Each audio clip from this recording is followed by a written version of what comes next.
Hey, welcome to another Valley Forged. Man, so exciting.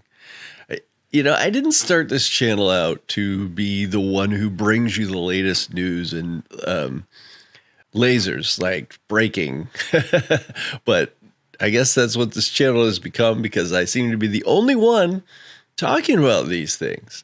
A week ago, 6 days ago, iKier makes a video bringing out the 48 watt diode laser. Now, this is definitely the most powerful diode laser, well, that I have seen, that's for sure.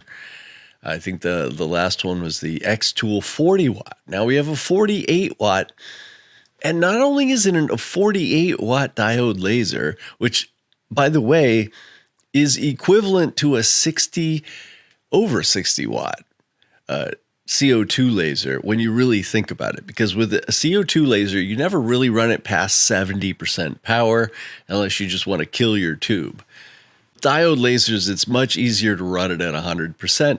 And so what you're really getting is like a 60 watt CO2 laser. It can't do all the things the CO2 can. I mean, you're not going to do clear acrylic or things like that.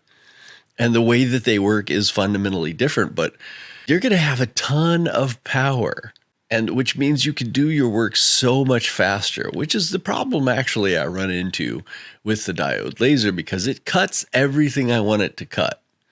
You know, I just got through with a show and I sold almost everything.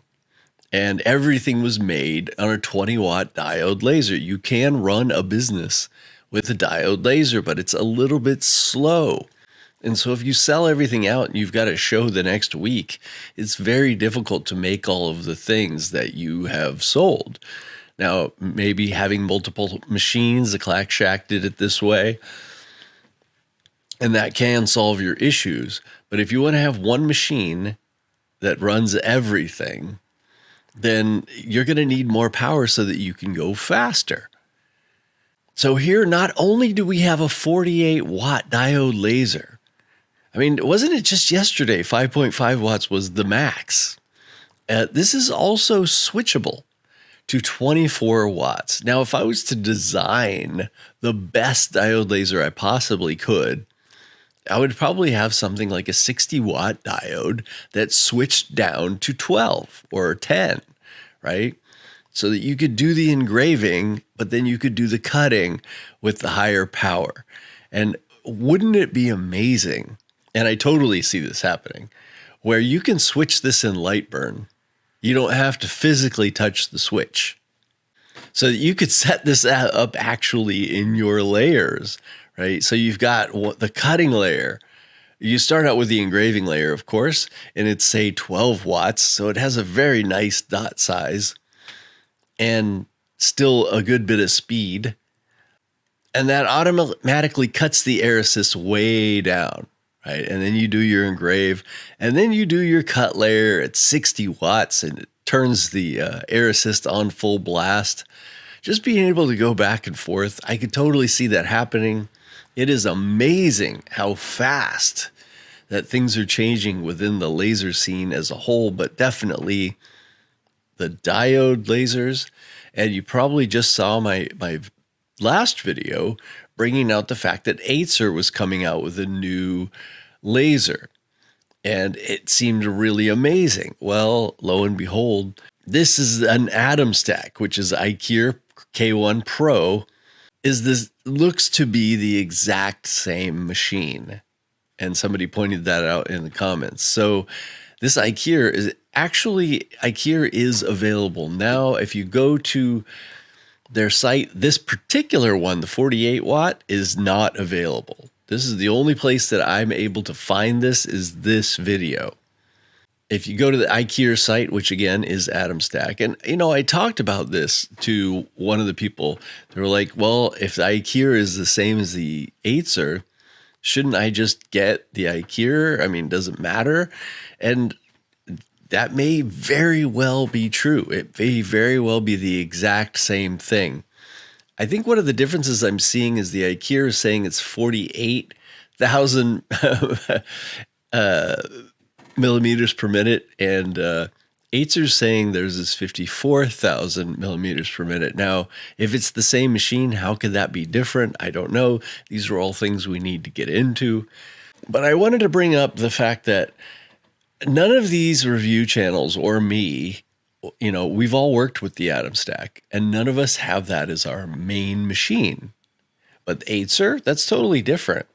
Everybody that's reviewed the Aizer that I've seen has absolutely loved it. And of course, Clackshack made the whole thing, you know, his enclosure Zilla, and, you know, he's got the extension, which is to me such an amazing thing. But everybody seems to really like it. And of course, nobody's going to, you know, say bad things about any of the machines because they want to get more. But I broke up with my Atomstack for various reasons. But if it's the same machine, am I willing to go back to Atomstack? You know, of course.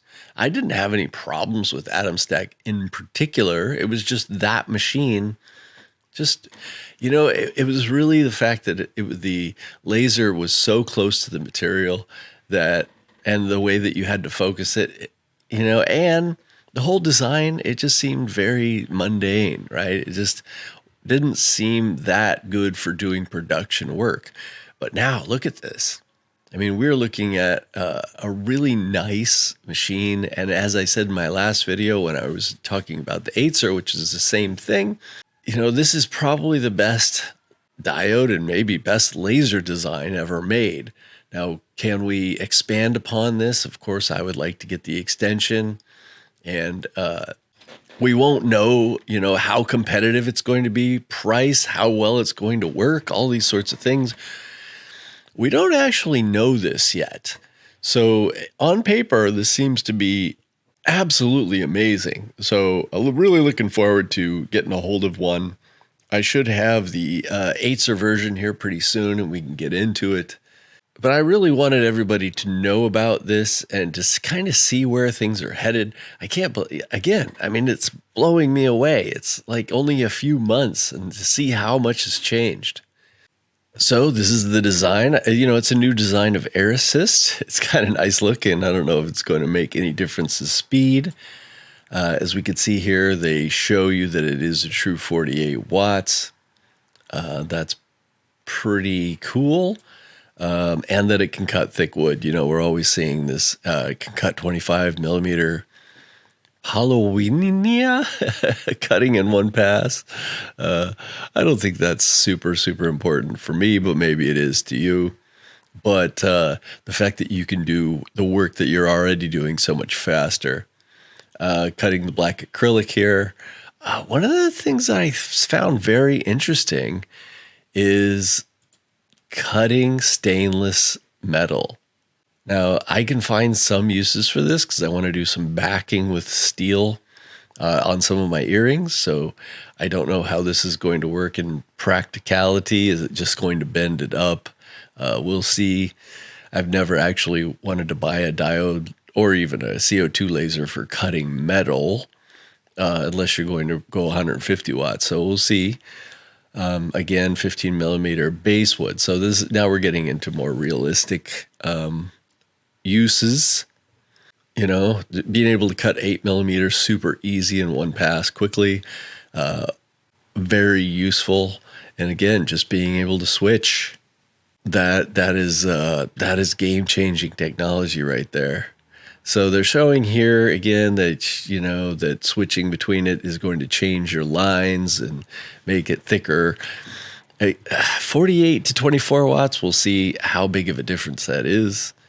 And then the Atomstack logo. So there we have it. So in my next video, I will hope to show you all of the things that I made and, you know, how it was done and how I was able to, you know, do so much business with a diode laser.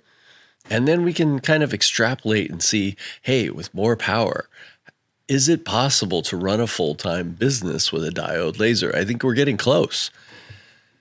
So again, all right, check out the iKier Pro Max 48 watt laser, which again is Atomstack.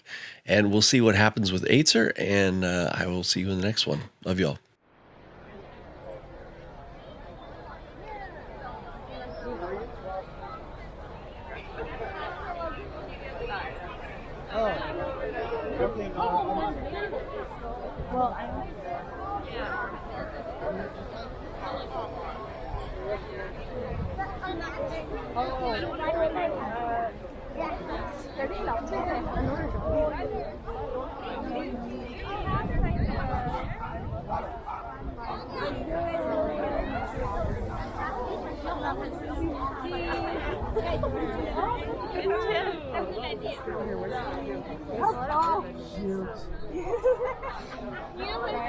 It's so cute. Like, how could you not laugh? So cute. I'm doing a food and wine event on June 8th, and